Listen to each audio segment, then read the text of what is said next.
Buenos días, mi nombre es Javier Márquez, soy estudiante de licenciatura en enfermería y les vengo a explicar el sistema digestivo. El sistema digestivo o el aparato digestivo es el conjunto de órganos encargados del proceso digestivo, es decir, la transformación de los alimentos para que puedan ser absorbidos y utilizados por las células del organismo. La función que realiza es la de transportar los alimentos, la absorción de los nutrientes, la secreción de los jugos digestivos y la defecación de las heces. Ahora, ¿cómo está compuesto el sistema digestivo? Comencemos con la boca. El tracto digestivo comienza en la boca. Allí se liberan enzimas que comienzan el proceso de la digestión. También tenemos la epiglotis, que es una pequeña porción del tejido que cubre la abertura de la laringe, como puedes observar aquí. Y también tenemos la vesícula biliar, que es un pequeño saco que almacena bilis. La vesícula biliar libera la bilis en el duodeno para ayudar a digerir las grasas de los alimentos que ingerimos. Continuamos con el intestino delgado, que recibe ese nombre por su diámetro. Es mucho más largo que el intestino grueso y juntos estos dos intestinos forman un tubo ininterrumpido. Pasamos al duodeno.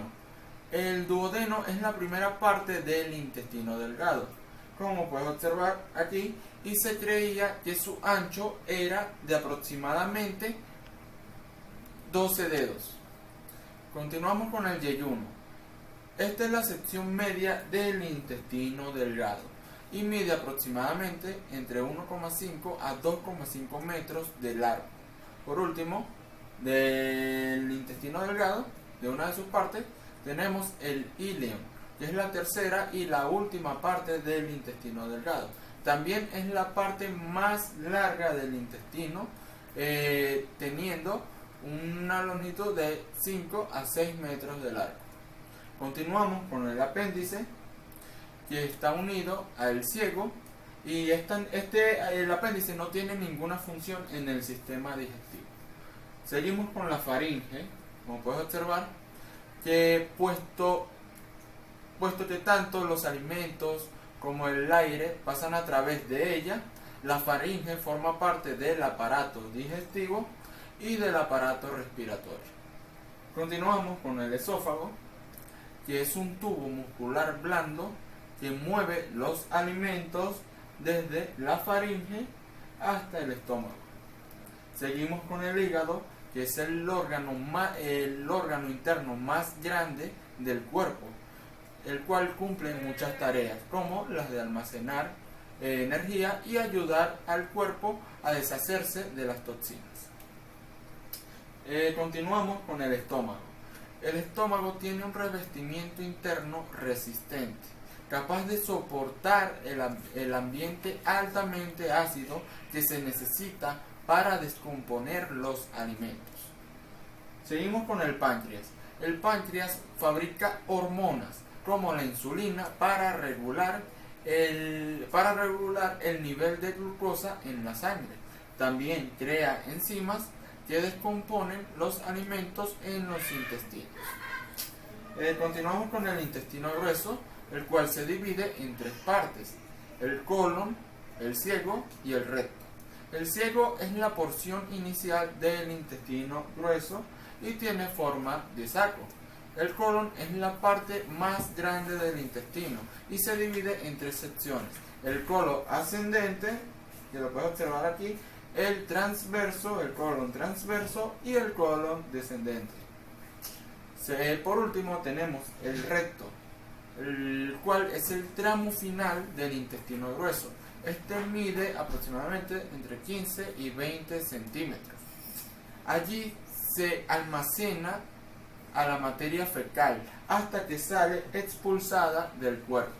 Y por último tenemos el ano, que lo puedes observar aquí, que es el punto de salida del tubo digestivo y es el lugar por donde se eliminan las heces. Continuamos con el proceso digestivo. Este se divide en 5 fases: ingestión, deglución, digestión, absorción y defecación. El proceso comienza cuando empezamos a masticar el alimento o a triturarlo. Cuando estamos masticando el alimento, se activan las glándulas salivales que se encuentran por debajo de la lengua y cerca de la mandíbula inferior. Estas comienzan a producir saliva, que es un jugo digestivo que humedece los alimentos para transportarlos con mayor facilidad por el esófago, como puedes observar, hacia el estómago. La saliva también tiene una enzima que comienza a descomponer químicamente los almidones en los alimentos. La saliva se forma en las glándulas salivales. Hay 3 glándulas, como puedes observar, las sublinguales, submaxilares y las parótidas, que las puedes observar aquí. Tras la masticación y la ensalivación, la porción o los alimentos ingeridos se convierten en una masa húmeda denominada bolo alimenticio. Y aquí es donde comienza la segunda fase, que es la deglución del alimento. Esta está realizada por la faringe y el esófago, y es la entrada y el paso del bolo alimenticio hacia el estómago. Cuando la persona traga, la lengua empuja los alimentos hacia la garganta.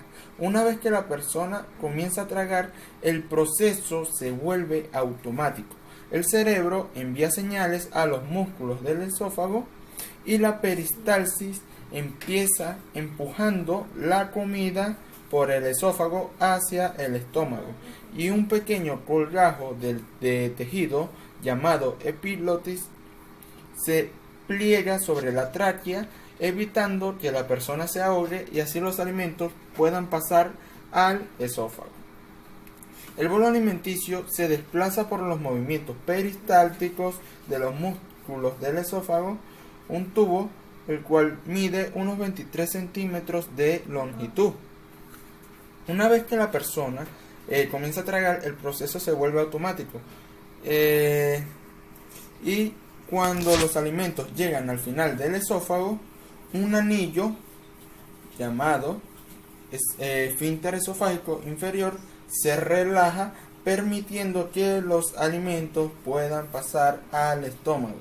Este esfínter usualmente permanece cerrado para evitar que lo que está en el estómago fluya de regreso hacia el esófago.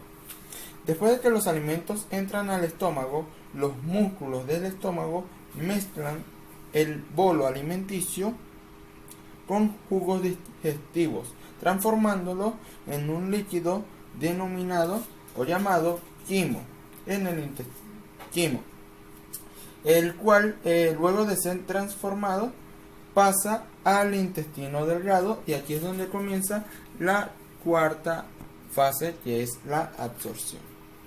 El páncreas produce un jugo digestivo que tiene enzimas que descompone químicamente los carbohidratos, las grasas y proteínas. El páncreas suministra el jugo digestivo al intestino delgado a través de pequeños tubos llamados conductos. En este caso se llama conducto pancreático. En el hígado, este órgano produce un jugo digestivo llamado bilis, que ayuda a digerir las grasas y algunas vitaminas.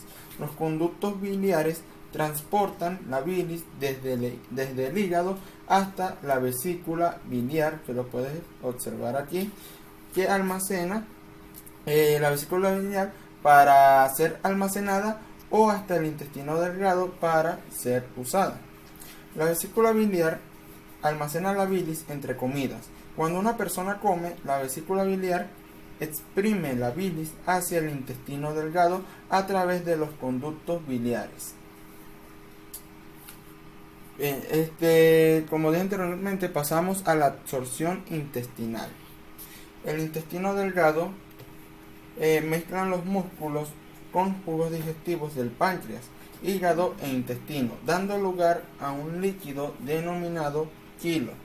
Este líquido está formado por glucosa, aminoácidos, ácidos grasos, glicerina, agua, sales minerales, vitaminas y otras sustancias. La peristalsis empuja la mezcla hacia adelante para continuar el proceso de digestión. Las paredes del intestino delgado absorben el agua y los nutrientes digeridos, incorporándolos al torrente sanguíneo. A medida que continúa la peristalsis, los restos de quimo que no fueron digeridos pasan a la primera parte del intestino grueso. Y aquí es donde comenzamos la última fase, que es la defecación. El intestino grueso, lo puedes observar aquí, está formado por varias partes. El colon ascendente, el ciego, que se encuentra aquí, el colon transverso y el colon descendente. Y además el recto, que se encuentra en esta parte. El intestino grueso realiza un proceso de absorción de nutrientes. La mayor parte del agua y las sales minerales se absorben en el colon, que es la porción más larga del intestino grueso. Ahí también se produce la descomposición de los nutrientes que no fueron absorbidos. Esta descomposición se realiza con la intervención de las bacterias que forman la flora intestinal del intestino grueso. Estas bacterias, además de alimentarse de estos nutrientes, fabrican vitamina K, B12, tiamina y riboflavina, que luego son asimiladas y utilizadas por el organismo. Al perder agua, la materia no absorbida se concentra y se acumulan formando las heces, y en el recto, en esta parte, se acumulan las heces para ser expulsadas por el ano, que posee dos esfínteres musculares o anillos musculares que regulan su salida para la defecación. Un resumen de lo que sería el proceso digestivo. Este se divide en 5 fases. La primera, que es la ingestión, inicia con la masticación y la ensalivación, provocando que los alimentos se transformen en el bolo alimenticio. La deglución empieza cuando la lengua empuja el bolo alimenticio hacia la parte posterior de la garganta, y cuando la persona traga, que desciende por el esófago, se activa la peristalsis, el cual es lo que provoca que los alimentos puedan movilizarse por el tubo digestivo. Ok, iniciamos con la tercera fase, que es la digestión, que es cuando el bolo alimenticio llega al estómago. El bolo alimenticio se mezcla con los jugos digestivos. Esto, claro, provocado por la peristalsis y transformándolo en quimo. Una vez que está transformado en quimo, pasa al intestino delgado, y es donde comienza la cuarta fase, que es la absorción. Una vez que está en el intestino delgado, hay unos vellitos que son denominados microvellosidades, los cuales absorben los nutrientes. Y cuando está en esta parte, el quimo se mezcla con los jugos digestivos provenientes de la vesícula biliar, del hígado y del páncreas, transformándolo en lo que se denomina quilo. Una vez que está transformado en quilo, pasa a la última fase, que es la defecación.